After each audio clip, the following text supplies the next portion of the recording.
Now that brings us to the very last chapter of this story. Copper dissolves in dilute sulfuric acid in presence of air to form hydrated copper sulfate crystals that are blue in color. Here are two questions that are based on this reaction. We don't have to work out the answers to these questions, but I would like to understand which of these two questions do you find easier. The first question says how many gram atoms of copper would combine with 2 moles of oxygen. The second question is asking for the mass of copper that would combine with 4.6 grams of oxygen. For me, this question is easier because by looking at this equation, I understand that 1 mole of oxygen combines with 2 gram atoms of copper. So the ratio of the number of gram atoms and moles is equal to the ratio of their stoichiometric coefficients. So 1 mole of oxygen combines with 2 gram atoms of copper, so 2 moles would obviously combine with 4 gram atoms of copper. I already answered this question. But the second question is not as straightforward. By looking at this equation, I cannot immediately figure out the mass of copper that would combine with 4.6 grams of oxygen. Moles and gram atoms I can figure out because the ratio of the moles, gram atoms, gram ions is equal to the ratio of their stoichiometric coefficients. So to answer this second question, there is no a straightforward calculation. We have to first convert the mass of oxygen into the number of moles of oxygen. From that, you have to figure out the number of gram atoms of copper required, then convert the number of gram atoms of copper into the mass of copper. You have to go through this loop to figure out the answer to the second question. Now I repeat, gram atoms and moles are convenient to us because just by looking at the balanced chemical equation, we can easily figure out the relative number of gram atoms and moles of different reactants and products of that reaction. The stoichiometric coefficients tell us the relative number of particles that are reacting with one another. In this reaction, the ratio of the stoichiometric coefficients of copper and oxygen is 2 to 1. That means 2 copper atoms combine with 1 oxygen molecule. So the ratio of the number of particles that are reacting with one another is also 2 to 1 between copper and oxygen. And the number of gram atoms of copper and moles of oxygen that are reacting with one another are also in the ratio of 2 to 1. Therefore, this balanced equation readily tells me the relative number of gram atoms and moles. So, working out number of gram atoms and moles is much easier and convenient. But we cannot answer this question as easily. See, chemical reactions take place between particles, between atoms, molecules, ions, etc. It is about the relative number of particles that are reacting with one another. It is not at all about their masses. So, if you ask a chemist how to carry out this reaction efficiently, she would say, combine equal number of hydrogen and chlorine molecules. If the ratio of hydrogen and chlorine molecules is 1 to 1, then there will be no wastage. So, we are interested in the relative number of particles that are reacting with one another. That is our primary concern, not about their masses.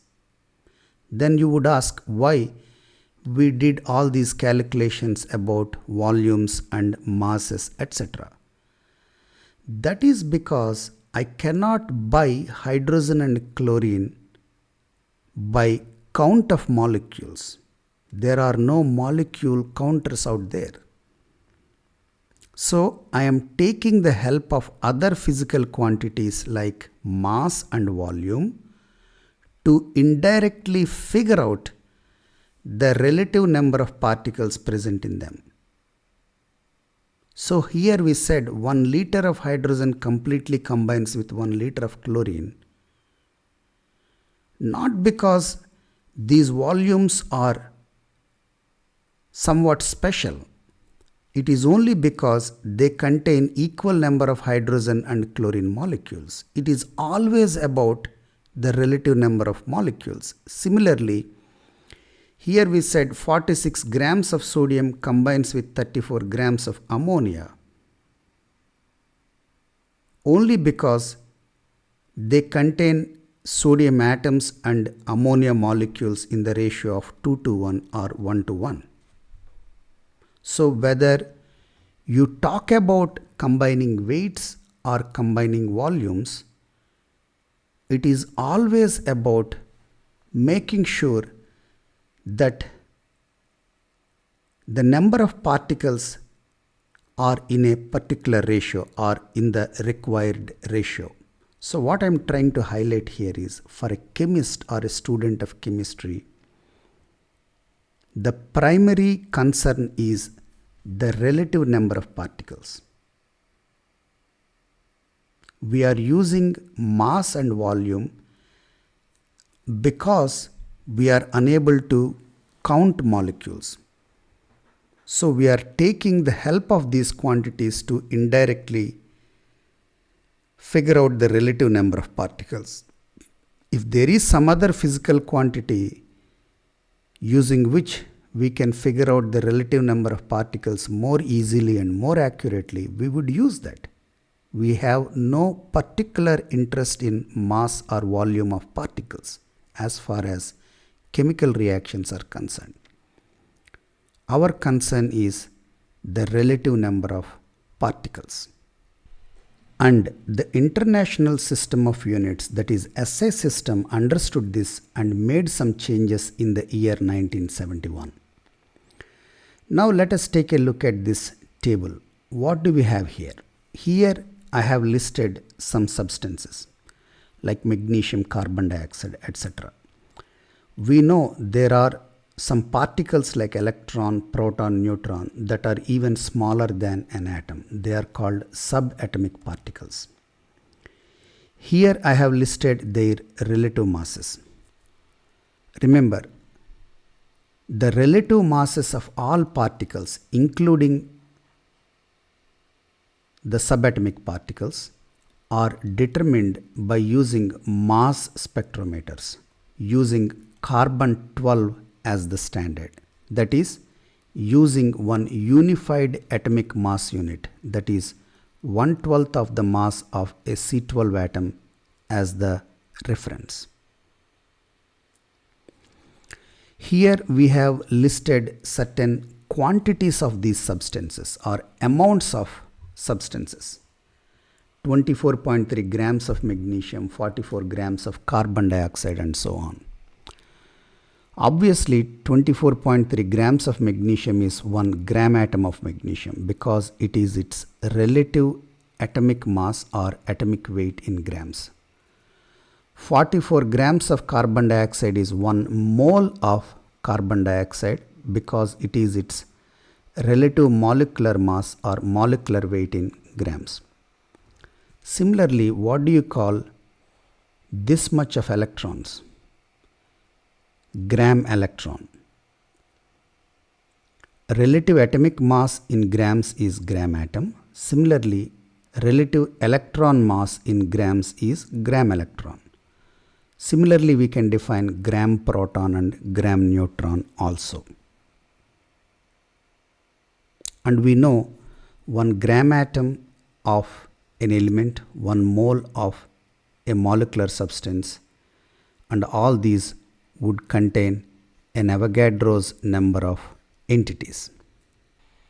So from this table we understand that by amount we mean mass of the substance. So many grams of magnesium, so many grams of carbon dioxide, and so on. But as we discussed before, chemical reactions take place between particles. So we are more interested to know the relative number of particles present in various substances, not their masses. And to figure out the relative number of particles present in various substances more easily, number of moles, number of gram atoms, number of gram ions are more convenient to us than their masses.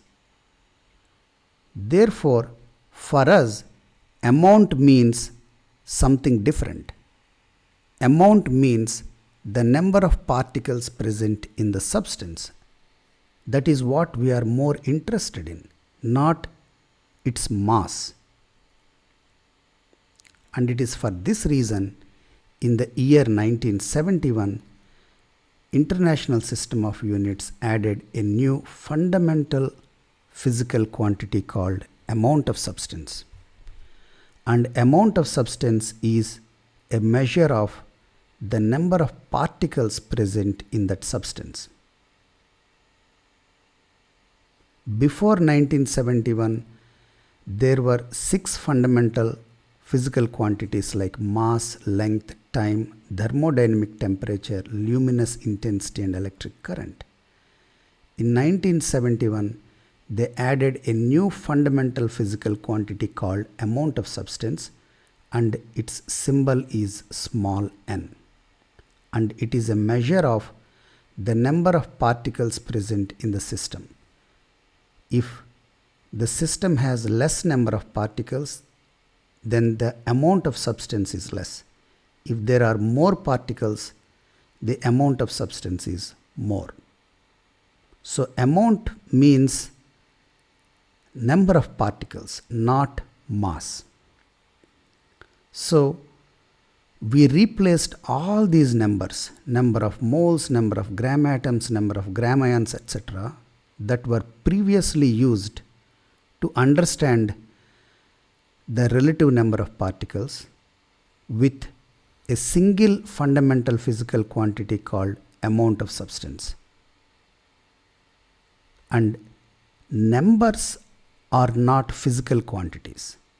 Numbers are dimensionless numbers. The number of moles of carbon dioxide shown here is 1, not 1 mole. Mole is not a unit here. Number of gram atoms of magnesium shown here is 1, not 1 gram atom, though we keep saying 1 gram atom. These are not actually units. Numbers are not physical quantities. They do not have units. They are dimensionless numbers. But we replaced all these numbers with a physical quantity called amount of substance. And amount of substance, because it is a physical quantity, it must have a unit. And they picked the name mole as the unit for this physical quantity. And this might confuse a lot of people, because earlier we said mole is certain mass of a substance. It is equal to its relative molecular mass or molecular weight in grams. Now we are saying mole is the unit of a new fundamental physical quantity called amount of substance. Just like kilogram is the unit of a fundamental physical quantity called mass. So kindly pay attention to this. Remember, when we create a new unit, we must define the size of that unit as well. Remember, earlier we said kilogram is the unit of a physical quantity called mass. Then we defined the size of 1 kilogram as the mass of that particular platinum iridium cylinder until the year 2019. So, when we define a new unit, we must also define the size of that unit. Similarly, we are saying mole is the unit of the physical quantity called amount of substance. Then we must also tell what we mean by 1 mole, the size of 1 mole. And SI system picked this number for the size of 1 mole. 1 mole is equal to this number because this is the value of Avogadro's number on the C12 standard. And Avogadro's number is experimentally determined. It is not a theoretical value. This value of Avogadro's number was determined by using a near perfect sphere made of a particular isotope of silicon and using X-ray crystal density method. Now let us see what we have here. What is the amount of substance of magnesium shown in this table? Or you can simply say amount of magnesium shown in this table. The answer is 1 mole.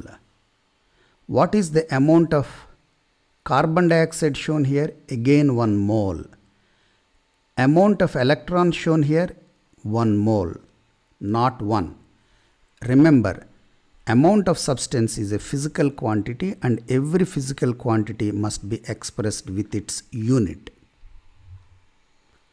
One difficulty this change has introduced is, earlier for substances composed of different types of particles, we have different names. For molecular substances, number of moles, for ions, number of gram ions, and so on. But now we replaced all these numbers with a single physical quantity called amount of substance.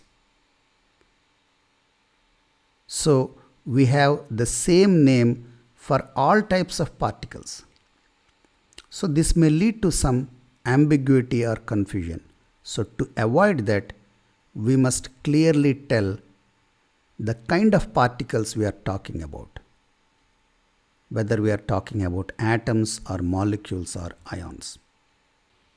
By the way, the symbol for the physical quantity amount of substance is small n, and the symbol for its unit mole is MOL without the E in the end.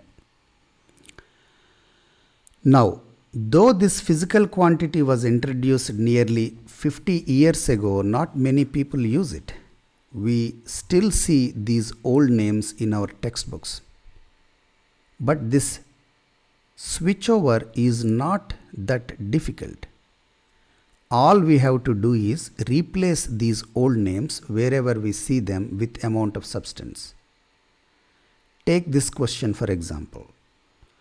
We see this kind of questions in our textbook. Number of gram atoms of oxygen in 16 grams of oxygen.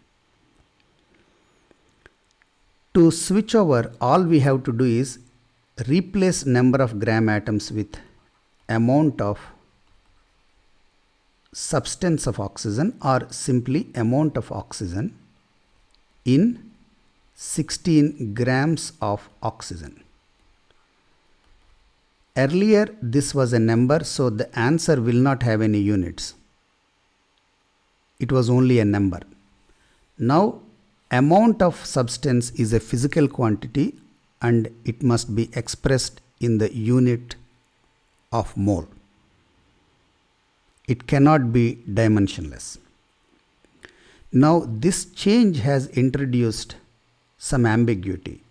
Earlier this name clearly indicated that we are talking about atoms. See, number of gram atoms, but amount of substance is used for all types of particles. So if I simply say amount of oxygen in 16 grams of oxygen, am I talking about oxygen atoms or oxygen molecules? I must clearly indicate that. So I must say amount of oxygen atoms in 16 grams of oxygen, and the answer will be so many moles. That is all that we need to do. Now let us say there is some gas in a container and it is composed of molecules. It is a molecular substance. Now can we figure out the number of moles of substance present here if we are given the number of molecules? Let us say n prime is the number of molecules of that gas present here. I think we can. If we have an Avogadro's number of molecules, we would have 1 mole. Because we have n prime molecules, how many moles would it be? Let us call it small n. Number of moles or small n would be equal to, obviously, product of these two over this. N prime times 1 over NO, or simply n prime over NO. So to get the number of moles, we have to divide number of molecules with Avogadro's number. If we move Avogadro's number to the left hand side and number of moles to the right hand side, Avogadro's number will be equal to n prime over number of moles. So it is the ratio between number of molecules and the number of moles. Remember, number of molecules and number of moles both are dimensionless numbers. Therefore, Avogadro's number is also dimensionless. But in 71, we replaced number of moles with amount of substance. And amount of substance is a physical quantity with the unit mole. So, we have to replace small n with small n mole. The symbol for amount of substance is small n.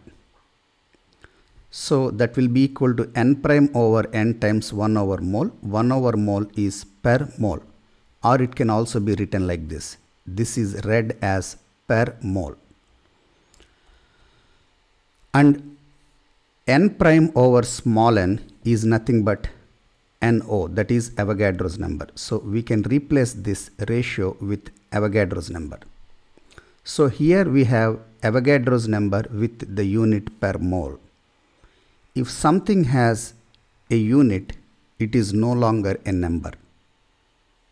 We cannot call it Avogadro's number anymore because of this unit per mole.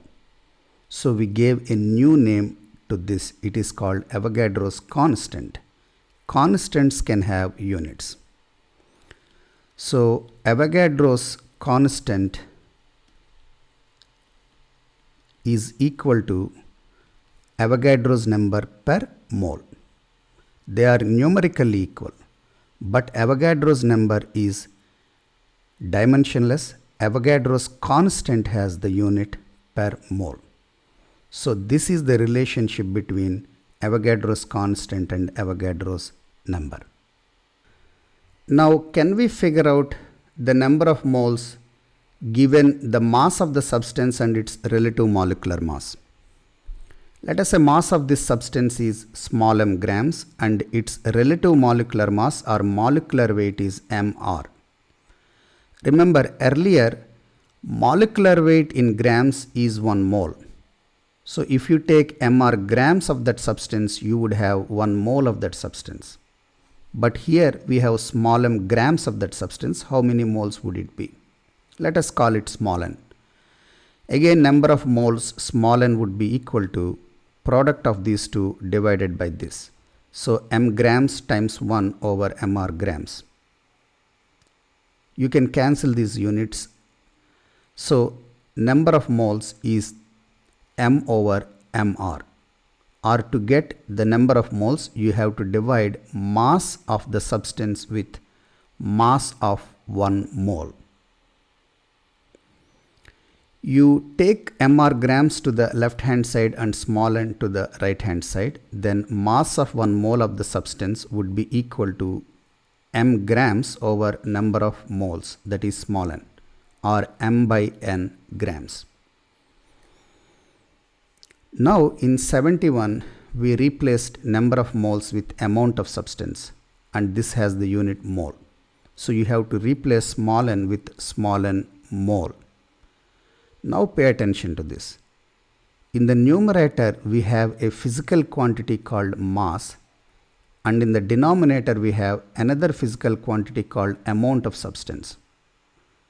When you divide one physical quantity with a different physical quantity, you would get yet another physical quantity, and we call that molar mass, and it is denoted by capital M. Molar mass is the ratio between mass of the substance and amount of substance, and its unit is gram per mole, and it can be written like this. And we know that m over n is nothing but mr. You cancel these units, mr will be m over n. So we can replace m over n with mr. So capital M, that is molar mass, is equal to its relative molecular mass or molecular weight in gram per mole. Remember, molar mass is not mass. Its unit is not gram. Its unit is gram per mole. It is the ratio between mass of the substance and amount of substance. Think of it as density. Density is mass per unit volume, right? It is the ratio between mass and volume. Its unit is gram per liter or gram per milliliter or whatever it is. You will not say density and mass are the same. It is not mass of unit volume, it is mass per unit volume. This confuses me. Similarly, molar mass is not mass of 1 mole of the substance. Mass will have the unit of grams, but molar mass is mass per amount of substance. It is the ratio between two physical quantities, and its unit is gram per mole. So I repeat, molar mass is not mass of 1 mole. Mass of anything will have the unit gram. Mass of your mobile phone is some grams, not some grams per something. So this kind of definition confuses me, so I try to avoid such definitions. This would be better. Similarly, we can figure out the number of moles given the volume of the gas. Remember, the volume occupied by 1 mole of a gas is called gram molar volume. So let us denote it by GMV. If you have GMV liters of a gas, you would have 1 mole of the gas. Because we have V liters, how many moles would it be? Again, small n is equal to V liters multiplied by 1 over GMV liters. So it is the ratio between volume of the gas and gram molar volume in liters. If you cancel the units, simply n will be equal to V over GMV. If you take GMV liters to the left hand side and number of moles to the right hand side, again this will be equal to V liters over n, or V by n liters. Again the same thing. Now we replaced number of moles with amount of substance, so small n must be replaced with small n mole. Again, this is the ratio between two physical quantities, volume and amount of substance, and this ratio is called molar volume. So molar volume is equal to V over n with the unit liters per mole. Again, molar volume is not volume. It is the volume per mole, or it is the ratio between volume of the gas and amount of substance. Pay attention to this unit. And the value of molar volume at STP, that is 0 degrees centigrade and 1 bar pressure, is 22.71 liters per mole. And at NTP, that is 0 degrees centigrade and 1 atmosphere pressure, it is 22.4 liters per mole for an ideal gas. And I hope that gave you some idea about the physical quantity, amount of substance and its unit mole. We usually don't refer to a physical quantity by the name of its unit. You don't ask someone how many kilograms are you. You would ask what is your mass or what is your weight. Then the answer would be in kilograms, so many kilograms, right? Similarly, mole is the unit of the physical quantity called amount of substance. So we must refer to this physical quantity by its name, not by the name of its unit. So asking for number of moles or how many moles are present is like asking how many centimeters are you to know the height of a person.